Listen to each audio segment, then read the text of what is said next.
everyone. Welcome to Tuesdays with Tammy. Today, my special guest is Megan Rivers. Megan Rivers is an Emmy Nominated reporter and multi-skilled journalist for WUSA9, appearing on Get Up DC.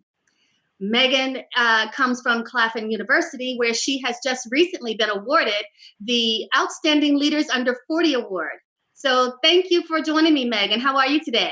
I am doing well. Thank you so much for having me, Tammy. Great, you're welcome. So tell me about this award that you just received. Did you just get the notice? Yeah, I got it late last night. I go to sleep super early because of my schedule. And so I noticed it this morning in my email, and I feel extremely honored and blessed to be even considered one of Claflin's top 40 under 40. Claflin has given so much to me.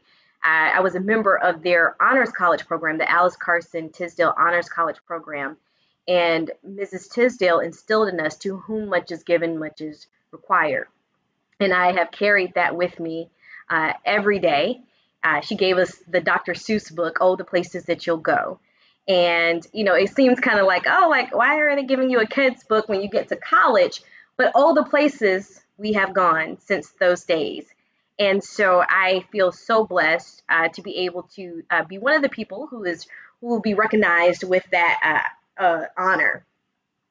Well, congratulations. You are so deserving. Thank you. So Megan and I know each other from, how many years has it been now? But when Megan used to live in Georgia, and then she went to South Carolina pursuing her degree in journalism, and now she is in DC. Tell me, Megan, how has that journey been for you? It's been about 7 years since I left Atlanta and moved back to Columbia, South Carolina. Well, to Columbia, South Carolina.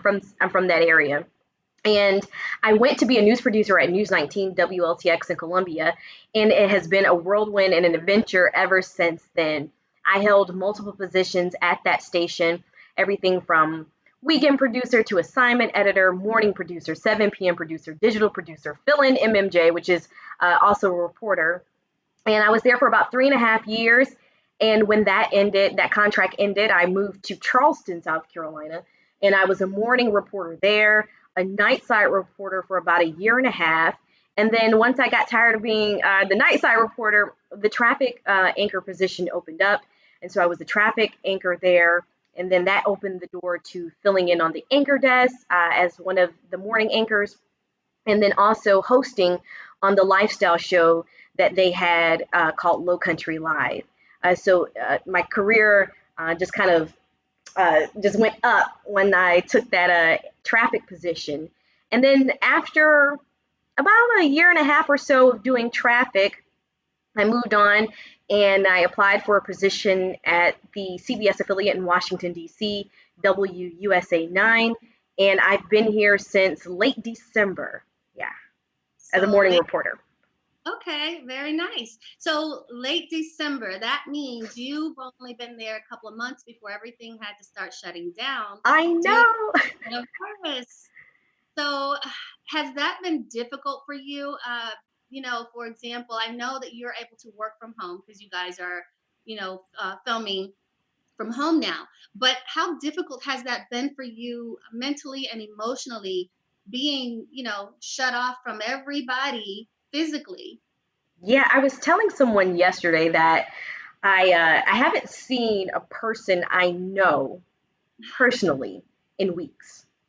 I haven't had a conversation in the flesh with someone that I know personally, and I really don't remember the last time. I think the last time that I saw someone I actually know is when a friend was dropping some stuff off, and she literally dropped it off at my door and ran away. And then she called me on the phone and we talked about what she was giving me.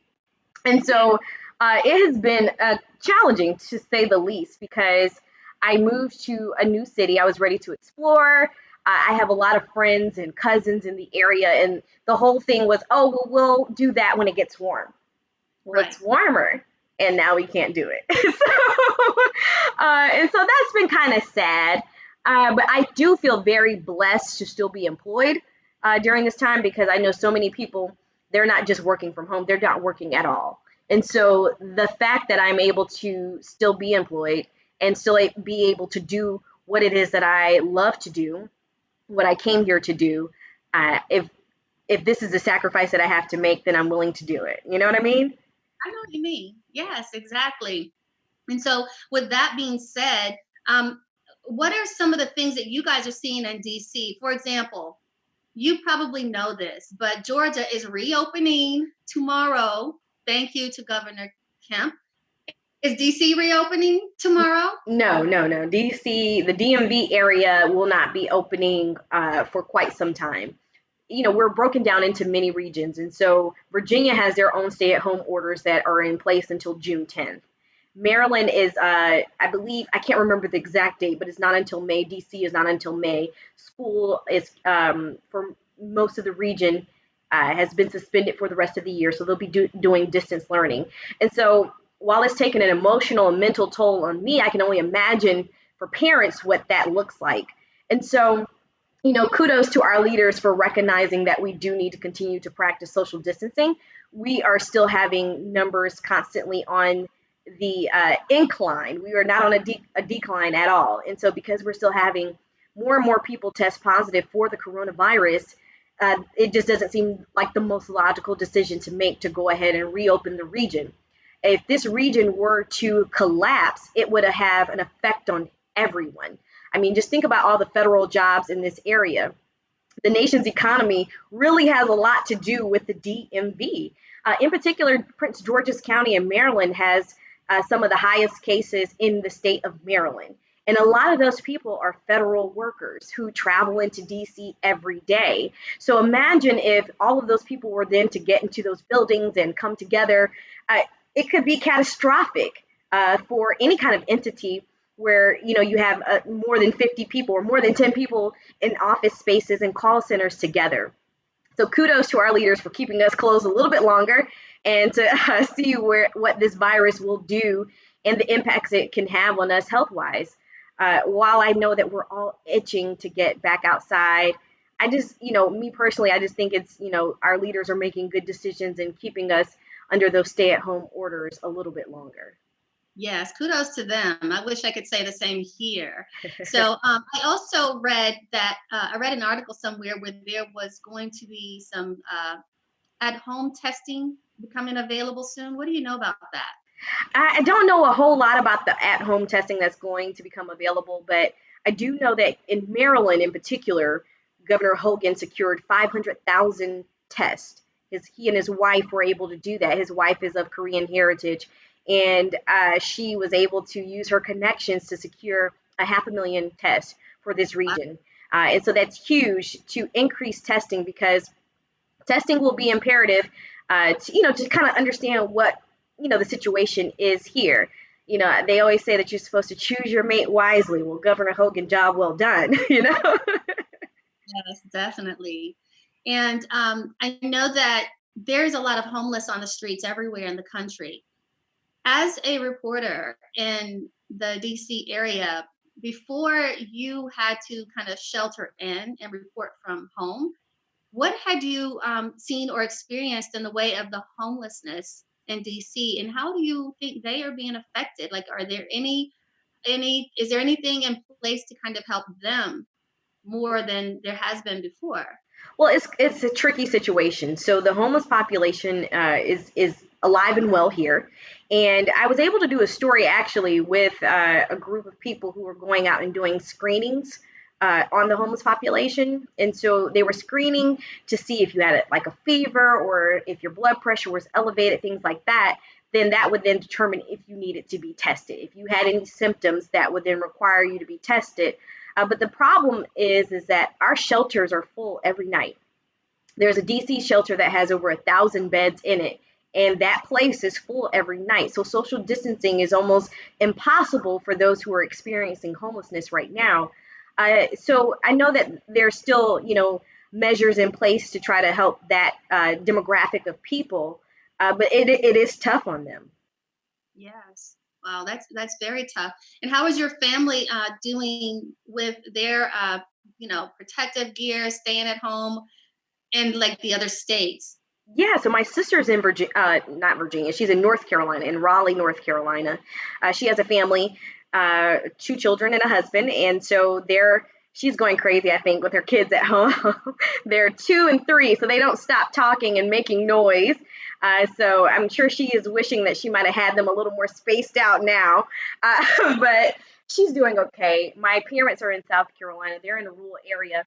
Surprisingly, though it's a small area, they've had a number of positive cases and a few deaths in the area.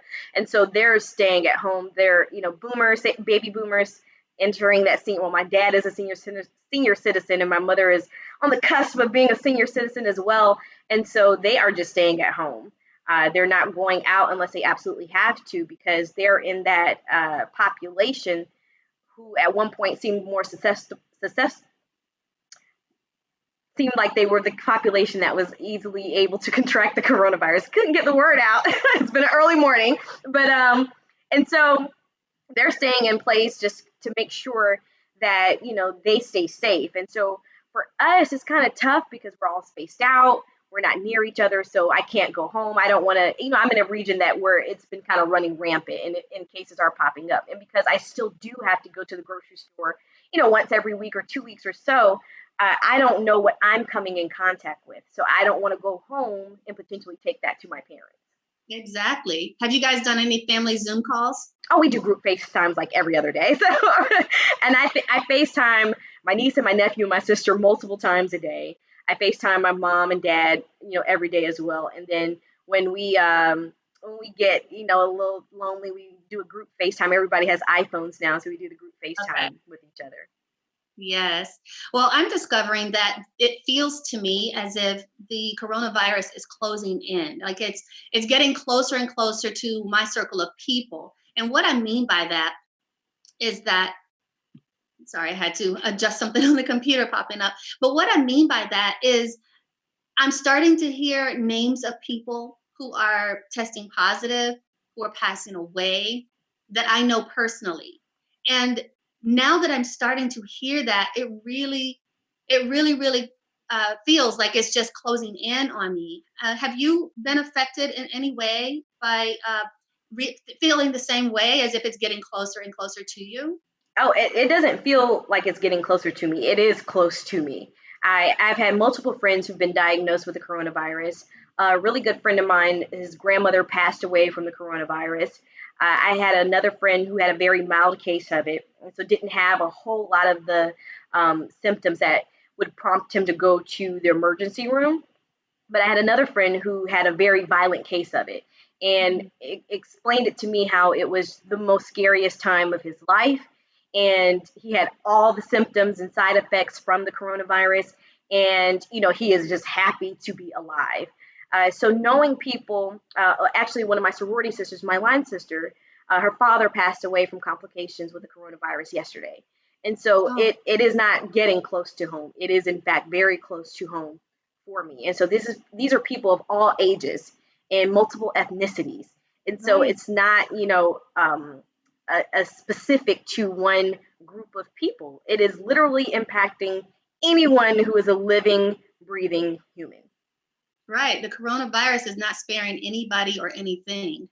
And it's kind of scary to think about, like, what life is going to be like once we kind of get through this, because we know what life was like before.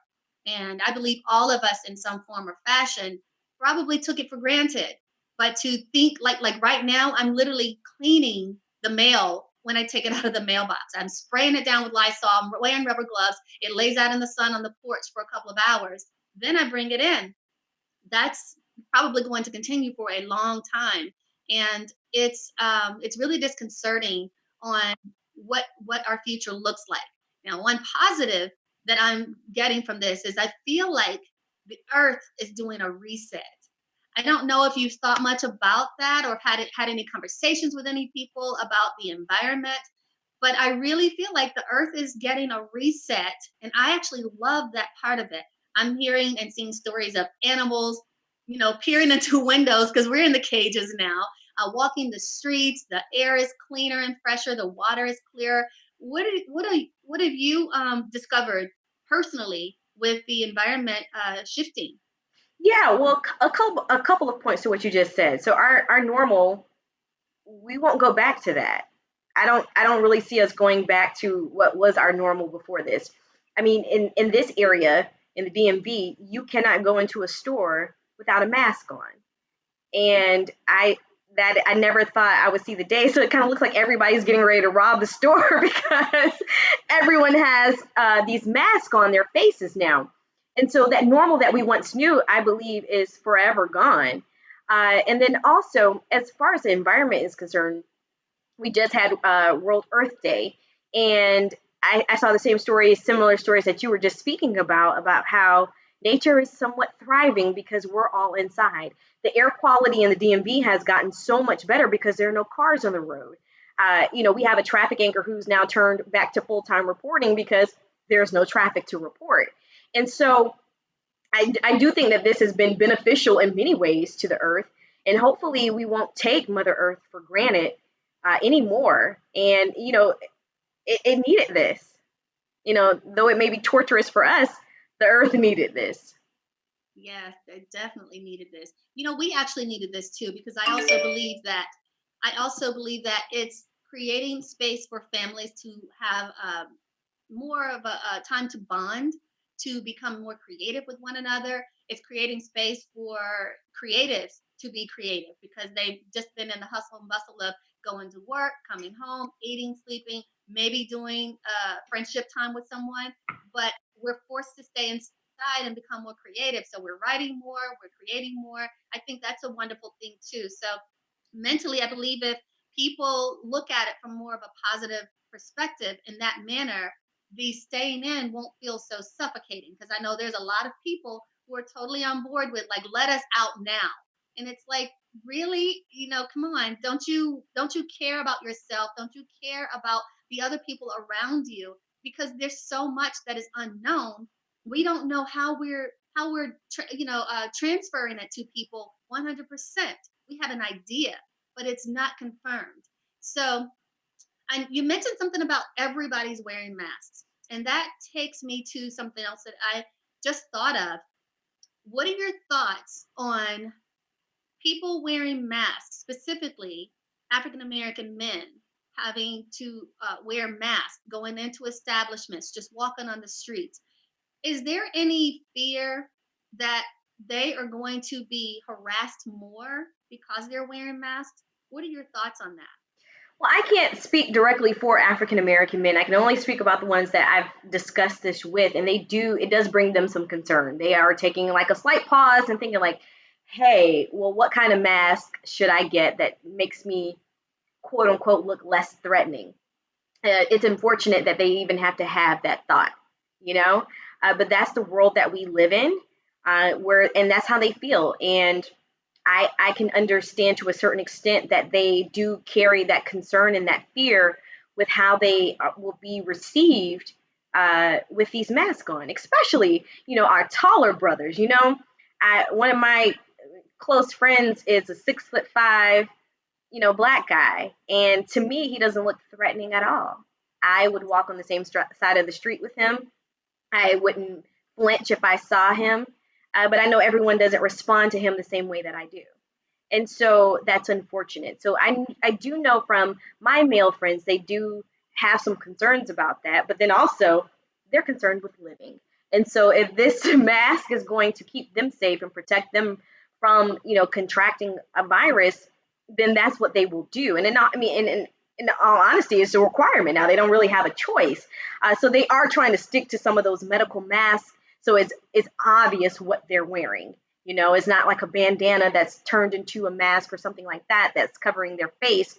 So it doesn't look like they're a part of something that they're not. But it is a concern that they have, and an unfortunate one.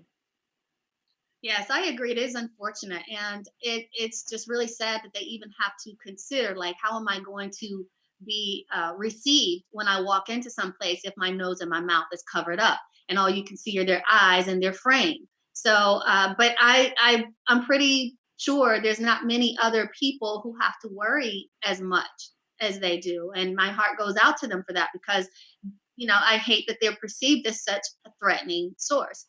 Um, so one other thing that I wanted to talk to you about was, what are your thoughts on people and their their definition of social or physical distancing. Are you seeing a lot of people on social media, since you're not out right now, or on any other source that you have? Are you seeing that people are, for the most part, honoring those rules, or do you see people like really pushing it to the limit? I think it depends on the region. From what I'm seeing, like here, it is a ghost town. If I were to go look out my window right now, there's nobody out there. I live in an area that is surrounded by restaurants that are all walking distance from me. I walk everywhere. I walk to the grocery store, and that's the only place where you see people. And so people in this area, in my area in particular, are practicing that social distancing. I remember when the orders were coming down the last Sunday that we went to brunch. Brunch was a little light that Sunday. There weren't a whole lot of people in there. And we were talking about how we were actually kind of nervous being at brunch. But we still went. But we were a little nervous about being at brunch because, we just didn't know what was going to happen. And so, and that was 6, 7 weeks ago. 7 weeks ago now at this point, since we've gone to a Sunday brunch. And Last weekend at first. yeah, no, it's been 7 weeks, I think, since we've gone to a Sunday brunch, and I can think back on that first week when the stay-at-home orders came in place and we were shifting to working at home. Friends were still gathering a little bit, but that was the last week, and then it just got real. It got very real after that, and I can say for this area, my friends we're really practicing that social distancing. I mean, I live alone, a number of my friends live alone, and we still won't go to each other's houses. And that's just because it just doesn't make sense. It's not worth it. It's not worth it. But then when I looked for a while to my friends in the South Carolina area, it seemed like they weren't taking it seriously. It seems like they were still having gatherings and going to sporting events. And I was even trying to convince one of my friends one weekend who plays in some like adult sporting league or basketball league. And I was like, "Oh, you guys are still having your game this week?" And he was like, "Yeah." And I was like, "It's literally not smart. They literally said don't gather in groups larger than 10." And he's like, "Oh, it's airborne now?" And I was just like, "Oh God, I can't have this conversation with you. Like, I can't do it. I can't do it. If you choose to be willfully ignorant, I cannot, explain this to you." The one thing that I do want to say though is that people sometimes don't want to inform themselves. So they won't watch the news or they don't believe the news. And I can't fathom that people actually believe that journalists would get up every day and say, "How can we lie to you today?" I don't know anyone who does that. I do know that there is a muddy line between commentators and journalism these days. And oftentimes, journalists are confused with commentators. I am a journalist, which means I seek to tell the truth. I tell this side, that side, and if there's another side in between, I tell that one too. And I leave it to you to digest that information and come up with your own opinion. I don't try to force my opinion on you. But there are some things that are very black and white. And I don't understand how people can't grasp that concept, that there are, facts and then there are non-facts. There's information and then there's misinformation. And we just live in very strange times where people have a distrust for some entities, some media entities, and it's unfortunate because people work really hard, and especially journalists who are going out every day. I mean, they're on the front lines too. Though we don't need that acknowledgement, and though we don't need that praise and that thank you, because that is our job. This is essentially what we signed up to do. We signed up to be here for the big moments, right? But they're on the front lines. They're risking their health to provide you valuable information. And the seemingly little regard that some people have for human life is just beyond my comprehension. I agree with you. It's really interesting on how people choose to operate in times that we've never been in our lifetime. It's like, why not take it serious just in case? Why take that chance? Right. It's interesting. Yes. So what is the one thing that you made sure you did, or two or three things that you made sure you did before you decided, okay, I'm in the house now for good? Like when you realize, okay, things are about to get real, they are about to shut down. What do I need to do before I can't go anywhere and get anything. All of mine were very cosmetic. So I went and got my hair cut down really low on the sides and in the back, and it has grown out. I have a lot of hair back here now. I got all the gel polish taken off my fingernails and my toes because I didn't want to be stuck in the house. I have OCD about that. And so I was like, bare nails, bare toenails. And I stocked up on food that I don't normally eat. So I got a lot of frozen food. I bought chicken. I don't eat chicken a lot. And I bought chicken just so I could have a lot of food to eat so I could limit how often I have to go to the store. Those were some of the things that I did immediately. I gassed up the car just in case. And yeah, I'm trying to think what else I did. Oh, I changed my linen. That was one of the things too I did. So I had my comforter on, or my quilt on my bed rather, since I moved here, and I was just like, oh, let's just change all the linen. Let's just wipe everything down and start fresh, and make sure that we have clean linen from the pillowcases to the comforter to the quilts and sheets and everything. And so I find myself doing laundry a lot more. I did stock up on toilet tissue. I accidentally bought some scented toilet tissue. Fortunately, I have since found some non-scented toilet tissue. So that one is on worst case scenario. I'll use that. But yes, so I stocked up on some of those things just to make sure, because I work in the medium of television where I do have to be presentable, the days that I'm on air. And so I made sure I had hair supplies. I bought box relaxers, and I made sure I had foam lotion for setting foam for my hair so I could do my hair at home. I'm in contact with my beautician once a week just to kind of give her an update on my hair. And she's like, if you really need to come, let me know. And I was like, no, it's okay. I'm just being dramatic, or I'm bored, because I just want to, be around a human. But I don't want to put her at risk either. So everything I kind of did was really cosmetic before I came home permanently. That's funny because I did the same thing. When I realized it was about to shut down because it was getting very real, I went and had my S&S nails taken off, even though I had just gotten them on like a week and a half prior. I went and bought me some hair color. I bought me another hair piece.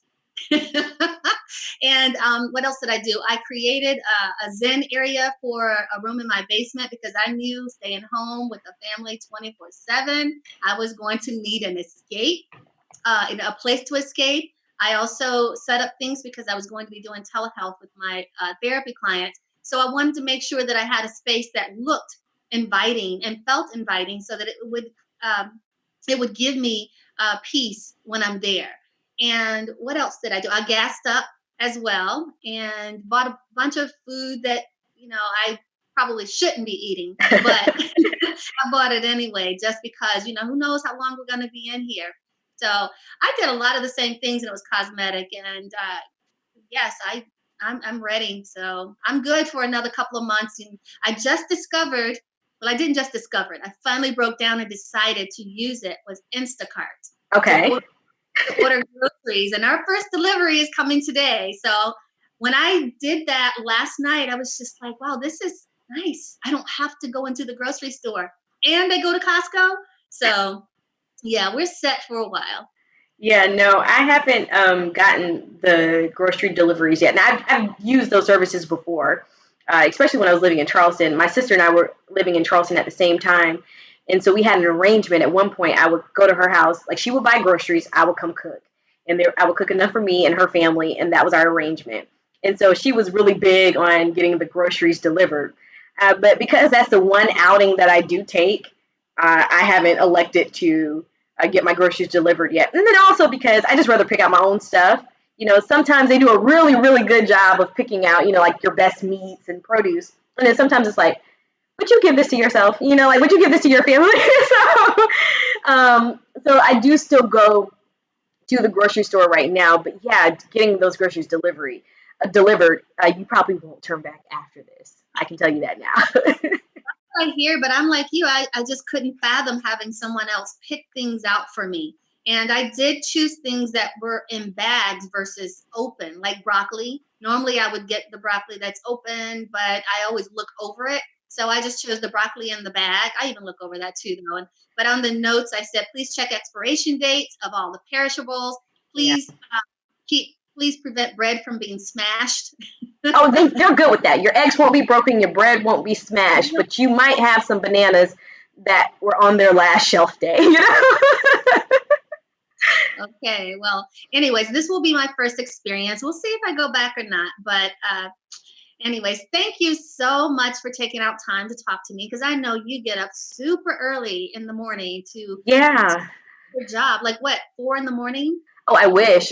So no, my alarms start going off around 2 in the morning. So when I used to have to physically go to work, they would start going off right around 1:45, so I could, get most of the way dressed. I do most of my makeup at home. I do the finishing touches when I get to work. So it can have that last little pop, right before I get on air. But now that I'm at home, I actually was late one morning. I turned my alarm off. I thought I hit snooze, or I thought I was just going to get up, and I didn't. And when I have to be at work at 3 a.m. And so when I was going, I had to physically be there at 3 a.m. Now I need to be logged in, checked in by 3 a.m. And one morning, and so now I wake up around like 2:50, and I turned my alarm off one morning, and I wasn't doing my normal communication with my assistant news director, and so he texted me, and then he didn't hear back, and he waited. I don't know why he waited so long, but 4:25 is when he called me, and I was like, "Oh shoot, Chris, I'm sorry, I just woke up."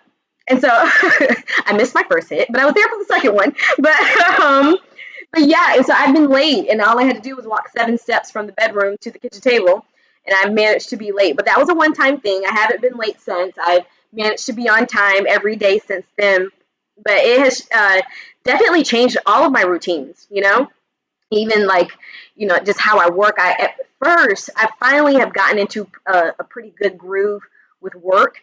But for the first few weeks, I just felt like I was working 24/7, just finding stories, setting up stories, doing interviews, and nobody was available in the time that I was available. And, because I work from 3 a.m. typically to 11. Well, everybody's not available during that, 8 a.m. to 11 a.m. window. And so I would have to do interviews at 3 and 4. And so what I've started doing is setting up a whole bunch on one day and just sacrificing that one day to work really hard and have, like a plan in place, with stories. So I'm not, working every single day, because I need my days off, and I am setting those boundaries for myself and telling people no when I don't feel like doing anything. Yeah.